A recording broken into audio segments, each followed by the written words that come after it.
உங்களை விதைக்கிறேன். நீங்க மரமா இருக்கிறப்ப மேபி பார்க்கறதுக்கு நாங்க இருக்குமான்னு தெரியாது. ஆனா சமுதாயம் நிச்சயமா வாழ்க்கை. என்னோட வார்த்தை நல்லா வச்சுக்கங்க. இந்த வழிகாட்டுதல நீங்க தொடர்ந்து இருக்கீங்க அப்படின்னா இன்னையிலிருந்து 3லிருந்து 5 வருஷம் உங்களோட வாழ்க்கை நல்லா இருக்கும். இது உறுதி, இது சத்தியம். நீங்க நல்லா இருக்கிறப்ப உங்களோட சரௌண்டிங் நல்லா இருக்கணுமா இல்லையா? உங்களோட நண்பர்களும் நல்லா இருக்கணுமா இல்லையா?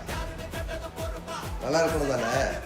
சேர்ந்து முன்னேறினாதான் உண்மையான சமுதாயம் உருவாகும். நான் யாரையும் மிஸ் பண்றதா இதுல இல்லை. ரொம்ப பேராசை. 40,000 இந்திய மாணவர்கள் எஸ்கே முடிச்சிருக்காங்க. 40,000 இந்த வருஷம் எஸ்கே முடிச்சிருக்காங்க. முடிஞ்ச 40,000 பேட்டி நான் பேச போறேன். ஒரு சின்ன ஒரு இன்ஃபர்மேஷன் கொடுத்தாலும் ஒரு மிகப்பெரிய அளவுக்கு அவங்களோட வாழ்க்கையில் ஒரு மாற்றம் இருக்கும். வேலை அப்படின்ற ஒரு விஷயம் இப்போ இருக்கு. ஆனால் இன்னிலிருந்து 5 வருஷத்துல நான் ஸ்ட்ரகிள் பண்ண மாட்டேன். ஏன் தெரியுங்களா? வேலை கொடுக்குற இடத்துல நீங்க இருக்கீங்க.